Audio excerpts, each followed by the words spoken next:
ഇനി മുതൽ റിയാം വില്യംസ് ഒരു ഓസ്ട്രേലിയക്കാരനല്ല, പൂർണ്ണമായും ഇന്ത്യക്കാരനായി മാറി എന്നുള്ളതാണ്. ഇനി മുതൽ ഇന്ത്യൻ ഫുട്ബോൾ ടീമിന് വേണ്ടി ഇദ്ദേഹത്തിന് ഒഫീഷ്യൽ മാച്ചസും കാര്യങ്ങളൊക്കെ കളിക്കാം എന്നുള്ളതാണ്. ഇന്നലെയായിരുന്നു NOC ഓസ്ട്രേലിയൻ്റെ ഭാഗത്തു നിന്നുള്ള NOC കിട്ടിയിട്ടുണ്ടായിരുന്നത്. അത് ഓൾറെഡി അദ്ദേഹം ഒരു മാച്ച് ഡെബ്യൂ ചെയ്തിട്ടുണ്ടായിരുന്നു ഓസ്ട്രേലിയക്ക് വേണ്ടി. അതുകൊണ്ട് തന്നെ ഓസ്ട്രേലിയൻ്റെ ഭാഗത്തു നിന്നുള്ള ഒരു NOC നിർബന്ധമാണ് ഫിഫയുടെ റൂൾസ് പ്രകാരം. അതുകൊണ്ട് തന്നെ ഇന്നലെയായിരുന്നു NOC കിട്ടിയിട്ടുണ്ടായിരുന്നത് എന്നുള്ളതാണ്.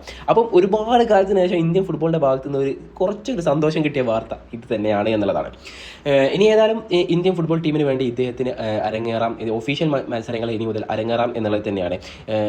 ഓൾറെഡി ഒരു അൺഒഫീഷ്യൽ മത്സരത്തിൽ ഇദ്ദേഹം ഗോൾ സ്കോർ ചെയ്തിട്ടുണ്ട് എന്നൊക്കെ പറയുന്നുണ്ട്, എങ്ങനെ കറക്റ്റ് അറിയില്ല. പിന്നെ അതുപോലെ തന്നെ ഇദ്ദേഹത്തിന് ഭൂട്ടാനെതിരായിരുന്നു അത് മത്സരിച്ചിട്ടുണ്ടായിരുന്നു, അതിൽ ഗോൾ സ്കോർ ചെയ്തിട്ടുണ്ട്. എത്ര സ്കോർ ചെയ്തിട്ടുണ്ട് എന്നുള്ള കാര്യങ്ങളൊന്നും അറിയില്ല.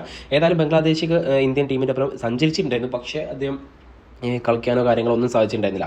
ഇനി മുതൽ ഏതായാലും ഇന്ത്യൻ ഫുട്ബോൾ ടീമിന് ഇദ്ദേഹത്തിന് ഉപയോഗിക്കാം എന്നുള്ളതാണ്. ഇനി ഏതായാലും ഇന്ത്യൻ്റെ ഒരു ഒഫീഷ്യൽ മത്സരം വരുന്നത് 2026 മാർച്ച് 31 ഇദ്ദേഹം ഇനി വരുന്നത്. അത് ഹോങ്കോങ്ങിനെതിരെ ഒരു കാര്യമില്ല, അതും ജയിച്ചിട്ടോ കാര്യങ്ങളൊന്നും ഒരു കാര്യമില്ല എന്നുള്ളത് തന്നെയാണ്.